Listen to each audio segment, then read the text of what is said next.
Korban Suratmi dilarikan ke puskesmas lantaran kepalanya dihujani sabetan senjata tajam. Saat itu, dalam aksinya, Tumian alias Sunarto yang tak lain adalah anak kandung korban masuk ke dalam rumah lewat pintu belakang. Barang buktinya ada sabit emas di sini. Enggak benar itu. Sabit siapa? Sabit saya mau ke rumah ibu saya. Itu bukan bus saya. Tapi di rumah emas. Saya nggak tahu. Kok nggak tahu? Kan di rumah emas. Iya memang. Kemalingan dong mas. Saya nggak tahu. Dalam proses penyidikan, keterangan tersangka itu nilainya 0. Artinya kita tidak berdasarkan pada mengejar pengakuan dari si tersangka ini sendiri.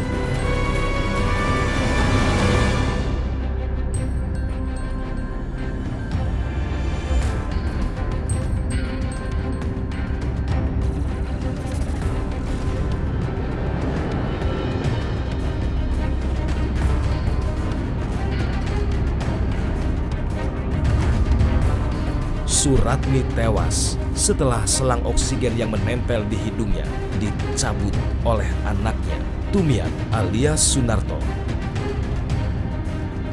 Saat itu, Suratmi sedang dirawat di Puskesmas Cepiring, Kabupaten Kendal, Jawa Tengah akibat luka sabetan senjata tajam di kepala. Setelah masuk ke ruangan UGD, korban kemudian dibawa ke kasur ini untuk mendapatkan pertolongan. Namun 15 menit kemudian anak yang juga diduga sebagai pelaku datang dan mencabut selang oksigen dari korban.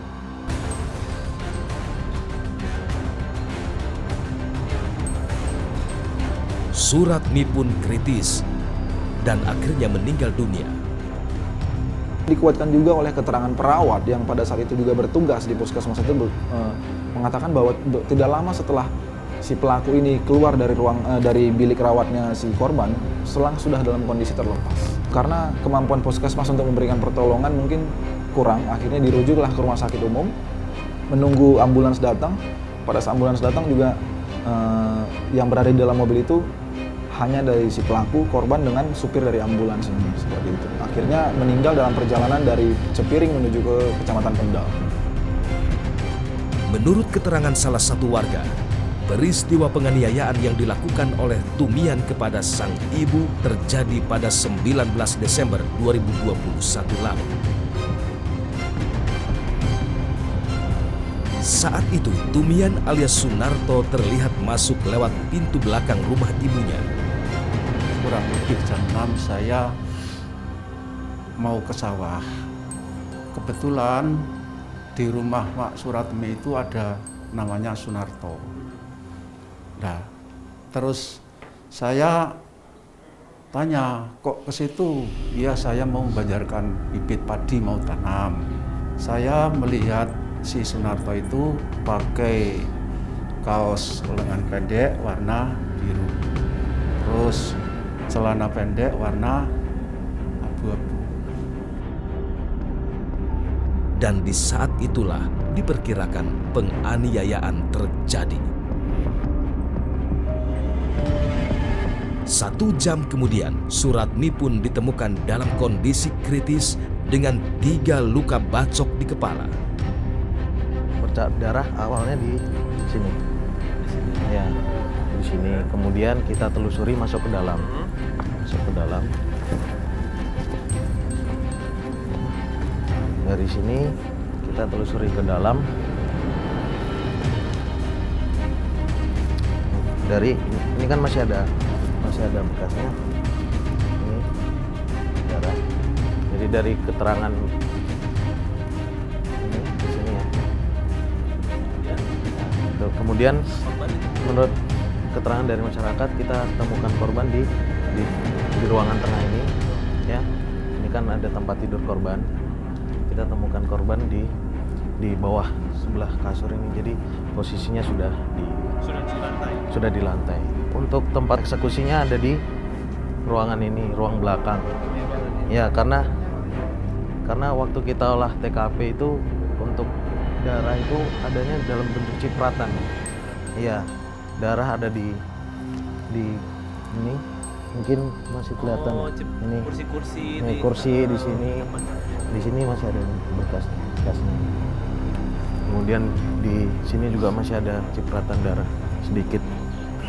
Kalau dari hasil keterangan yang berhasil dikumpulkan ke kepolisian, jadi saat itu korban sedang apa? Kemudian Nah, korban itu sedang pulang dari membeli makan. Dia sedang makan karena yang waktu kita temukan di atas kasur itu makanan yang belum habis.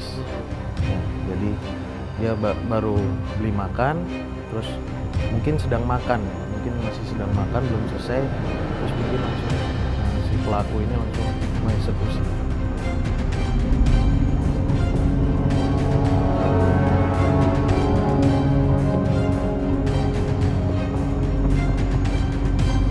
Kini, polisi telah menetapkan Tumian alias Sunarto sebagai tersangka. Rupanya soal warisan yang menyebabkan Tumian tega menghabisi ibu kandungnya sendiri.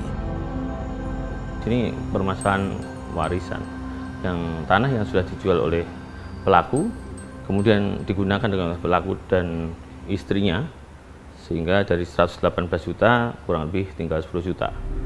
Nah, kemudian ditagih-tagih ibunya, nah mungkin kalap dan akhirnya dia membabi buta membunuh ibunya di pagi hari kurang lebih pukul 6 sampai dengan 6.30 pagi. Tim menyingkap tabir sempat bertemu dan mewawancarai Tumian alias Sunarto di Mapolres Kendal. Kepada kami, Tumian tak mengakui kalau dirinya telah menghabisi nyawa ibunya. Saya dituduh di fitnah fitnah siapa? sama oknum Apa? oknum Oknum apa? ya nggak tahu lah. Oknum siapa, Jadi nggak kalau tahu. menurut Mas ceritanya gimana? Siapa yang membunuh? Saya nggak tahu, saya kan mau ke rumah ibu saya, terus ibu saya ki sudah dianiaya orang. Barang buktinya ada sabit emas di situ. Nggak benar itu. Itu sabit siapa? Siapa saya mau ke rumah ibu, mau kerja ke rumah ibu, ke sawah ibu saya. Kok sabitnya bisa di situ gimana? Saya melihat ibu saya sudah tergeletak.